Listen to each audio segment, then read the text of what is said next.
Radio Tehran, শুরু হচ্ছে বিশ্ব সংবাদ। বাংলাদেশের সর্বশেষ গুরুত্বপূর্ণ আপডেট সংবাদে আপনাকে স্বাগত। শুরুতেই সংবাদ শিরোনাম, পরে বিস্তারিত। প্রথমেই জানাবো, বৃষ্টির মধ্যেই নাহিদ হাসনাতের ত্রাণ বিতরণ। চট্টগ্রামের আনোয়ারায় বন্যা এবং জলবদ্ধতা, বৃষ্টির পানির মধ্যেই ত্রাণ বিতরণ করেছেন জাতীয় নাগরিক পার্টি এনসিপির আহ্বায়ক নাহিদ ইসলাম এবং দলটির মুখ্য সংগঠক দক্ষিণাঞ্চল হাসনাত আবদুল্লাহ। আজ ৩ নম্বর রায়পুর ইউনিয়নের দোভাষী বাজার এলাকায় তিনি এই ত্রাণ সামগ্রী বিতরণ করেন।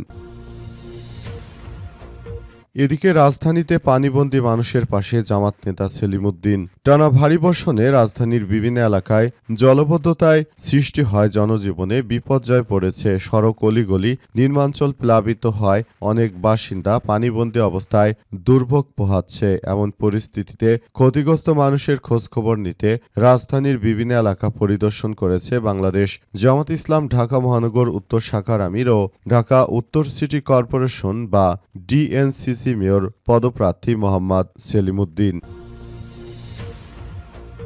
এরপর জানাবো, আধুনিক পরিকল্পিত বরিশাল গড়ে তোলাই বিএনপির লক্ষ্য বললেন রহমাতুল্লাহ। বরিশালবাসী ভোটের মাধ্যমে প্রধানমন্ত্রী তারেক রহমানের প্রতি যে আস্থা রেখেছেন এবং সম্মান দেখিয়েছেন, বরিশালের উন্নয়ন এবং দীর্ঘদিনের জনদুর্ভোগ নিরসনের মাধ্যমে সেই সম্মান এর প্রতিদান দেয়া হবে বলে মন্তব্য করেছেন বিএনপির জাতীয় নির্বাহী কমিটির সদস্য আবু নাসের মোহাম্মদ রহমাতুল্লাহ।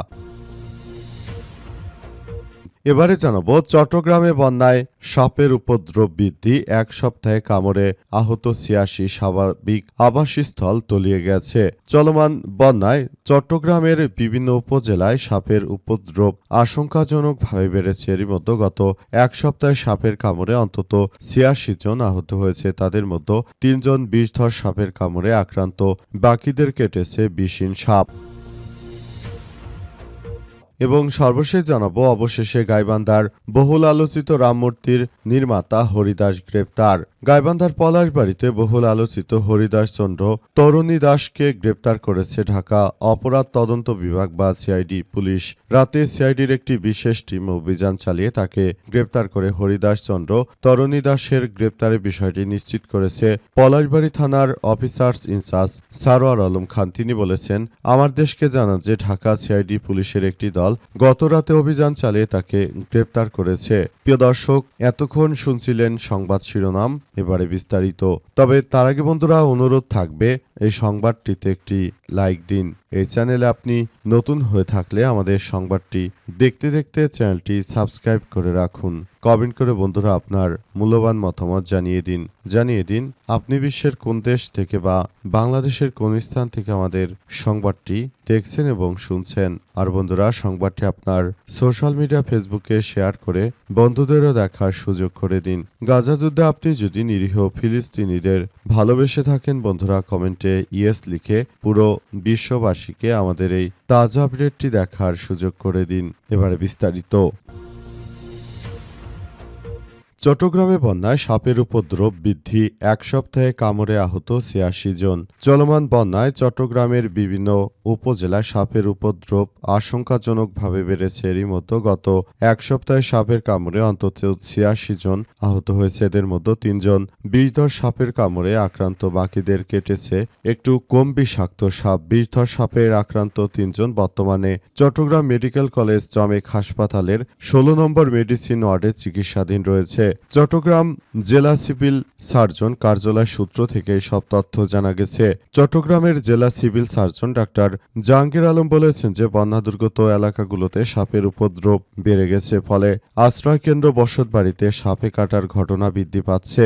এখন পর্যন্ত ৮৫ জন আক্রান্ত ব্যক্তিকে শনাক্ত করা হয়েছে। তাদের মধ্যে ৩ জনকে বিষধর সাপে কেটেছে এবং অন্যদের কেটেছে বিষহীন সাপ। জেলা সিভিল সার্জন কার্যালয়ের তথ্য অনুযায়ী আক্রান্তদের মধ্যে বলখালী উপজেলায় ২০ জন, পটিয়ায় ১৮ জন, বাঁশখালীতে ১২ জন, রাউজানে ৯ জন, হাটহাজারীতে ৮ জন, সাতকানিয়ায় ৬ জন, আনোয়ারায় ৫ জন এবং চান্দানাইশে ৩ জন, রাঙ্গনিয়ায় ৩ জন এবং লোহাগাড়ায় ২ জন রয়েছে। স্বাস্থ্য বিভাগ জানিয়েছে যে বন্যার পানিতে সাপের স্বাভাবিক আবাসস্থল তলিয়ে যায়, তারা নিরাপদ আশ্রয়ের খোঁজে লোকালয়, বসতবাড়ি এবং আশ্রয় কেন্দ্রে চলে আসছে। এই কারণে সাপের কামড়ের ঝুঁকি বেড়েছে। পরিস্থিতিতে স্বাস্থ্য বিভাগ সবাইকে সতর্ক থাকার আহ্বান জানিয়েছে। বিশেষ করে রাতে চলাচলের সময় টর্চ লাইট ব্যবহার, পানিতে নামার আগে লাঠি দিয়ে স্থান পরীক্ষা করা, ঘরবাড়ির চারপাশ পরিষ্কার রাখা এবং সাপে কামড়ালে কোনো ধরনের ঝাড়ফুঁক না দিয়ে বরং হাসপাতালে নেওয়ার পরামর্শ দেওয়া হয়েছে। আধুনিক পরিকল্পিত বরিশাল গড়ে তোলায় বিএনপির লক্ষ্য, বললেন রহমাতুল্লাহ। বরিশালে ভোটারদের মাধ্যমে প্রধানমন্ত্রী তারেক রহমানের প্রতি যে আস্থা ও সম্মান দেখিয়েছেন, বরিশালের উন্নয়ন এবং দীর্ঘদিনের জনদুর্ভোগ নিরসনের মাধ্যমে সেই সম্মানের প্রতিদান দেয়া হবে বলে মন্তব্য করেছেন বিএনপির জাতীয় নির্বাহী কমিটির সদস্য আবু নাসের মোহাম্মদ রহমাতুল্লাহ। তিনি বলেছেন, একটি আধুনিক পরিকল্পিত এবং বাসযোগ্য বরিশাল গড়ে তোলাই বিএনপির প্রধান লক্ষ্য। প্রধানমন্ত্রী তারেক রহমান বরিশাল আগমন উপলক্ষে রোববার বিকেলে বরিশাল নগরীর বিবির পুকুরের দক্ষিণ পাশে সোহেল চত্বর থেকে আবু নাসের মোহাম্মদ রহমাতুল্লাহর নেতৃত্বে এক বিশাল শুভেচ্ছা র্যালি অনুষ্ঠিত হয়। র্যালিটি নগরীর লঞ্চঘাট, বেলস পার্ক ও শিল্পকলা একাডেমির সামনে সড়ক প্রদক্ষিণ শেষে সমাপ্ত হয়। র্যালিতে বিএনপি এবং এর অঙ্গ ও সহযোগী সংগঠনের বিপুল সংখ্যক নেতাকর্মী, সমর্থন এবং সাধারণ মানুষেরা অংশগ্রহণ করে। র্যালিটি শেষে বিএনপির নেতা আবু নাসের মোহাম্মদ রহমাতুল্লাহ জানিয়েছেন যে বরিশালবাসী ভোটের মাধ্যমে তাদের রহমানের প্রতি যে ভালোবাসা এবং আস্থা সম্মান দেখিয়েছে, তিনি সেই বিশ্বাসের মর্যাদা রক্ষা করবেন। বরিশালের জলবদ্ধতা, যোগাযোগ ব্যবস্থা উন্নত করা, কর্মসংস্থান সৃষ্টি করা, দীর্ঘদিনের নাগরিক সমস্যার স্থায়ী সমাধান ও কার্যকর উদ্যোগ গ্রহণ করা হবে। তিনি আরও জানান, জনগণের ভোটের অধিকার এবং গণতান্ত্রিক মূল্যবোধ সমুন্নত ও ধারাবাহিকতা বজায় রাখতে বিএনপি সবসময় জনগণের পাশে থাকে এবং তারা সবসময় কার্যক্রম চালিয়ে যাচ্ছে। রাজধানীতে পানিবন্দী মানুষের পাশে জামাত নেতা সেলিম উদ্দিন। টানা ভারী বর্ষণে এবং রাজধানীর বিভিন্ন এলাকায় জলবদ্ধতার সৃষ্টি হয়ে জনজীবন বিপর্যস্ত হয়ে পড়েছে। সড়কের অলিগলি এবং নিম্নাঞ্চল প্লাবিত হয়, অনেকেই পানিবন্দী অবস্থায় দুর্ভোগ পোহাচ্ছে। এমন পরিস্থিতিতে ক্ষতিগ্রস্ত মানুষের খোঁজখবর নিতে রাজধানীর বিভিন্ন এলাকা পরিদর্শন করেছেন বাংলাদেশ জামাত ইসলামের ঢাকা মহানগর উত্তরের শাখার আমির, ঢাকা উত্তর সিটি কর্পোরেশন ডিএনসিসির মেয়র পদপ্রার্থী মোহাম্মদ সেলিম উদ্দিন।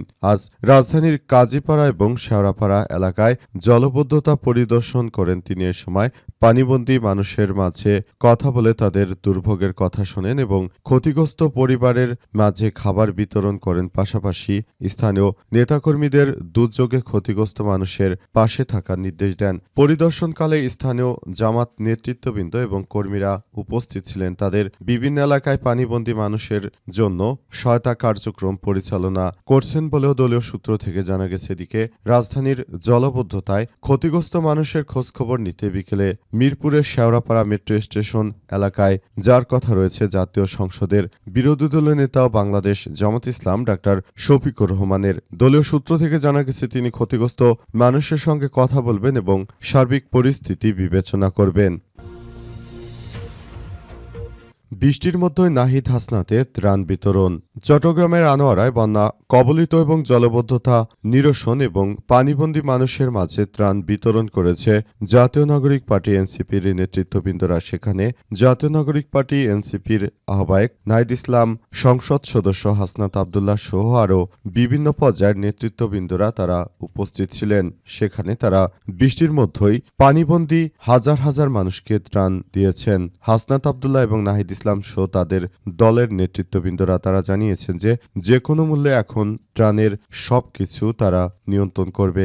বিগত সময় বিএনপি কিংবা আওয়ামী লীগ যারাই ক্ষমতায় এসেছে, তারা আনোয়ারায় যেসব বেড়িবাঁধ নির্মাণের কার্যক্রম হাতে নেওয়া হয়েছিল, প্রতিটি জায়গায় জায়গায় তারা নিজেরা টাকা মেরে দিয়েছে। কিন্তু এখন এই বিষয়গুলো খুব গুরুত্ব সহকারে দেখতে হবে বলে জানিয়েছেন হাসনাত আবদুল্লাহ এবং নাহিদ ইসলাম। তারা আরও জানিয়েছে যে এই ধরনের ঘটনায় আমরা ত্রাণের থেকে একটি টাকাও কোনো রাজনৈতিক দলকে মেরে খেতে দেব না। আমরা জনগণের জন্য যতটুকু বাজেট করা হয়েছে সরকারের পক্ষ থেকে, বাজেটের 100% জনগণের হাতে আমরা তুলে দেওয়ার জন্য সর্বাত্মকভাবে কার্যক্রম চালিয়ে যাব বলে এমন তথ্য জানানো হয়েছে।